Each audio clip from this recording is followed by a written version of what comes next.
ખબર નથી તો જાણી લો ને કાન ખોલીને સાંભળી લો.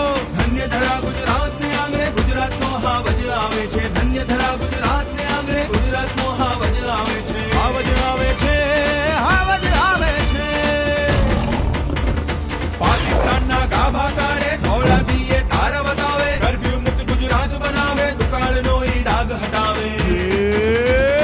ધન્ય ધરા ગુજરાતને આંગણે ગુજરાતનો હાવજ આવે છે. ધન્ય ધરા ગુજરાતને આંગણે ગુજરાતનો હાવજ આવે છે. હાવજ આવે છે, હાવજ આવે છે. માં અંબાની ભક્તિ કરનારો, માતા બહેનોની રક્ષા કરનારો, ગરીબને સાથ આપનારો, શ્રમિકનો સદિયારો થનારો. ધન્ય ધરા ગુજરાતને આંગણે ગુજરાતનો હાવજ આવે છે. ધન્ય ધરા ગુજરાતને આંગણે ગુજરાતનો હાવજ આવે છે. હાવજ આવે છે, હાવજ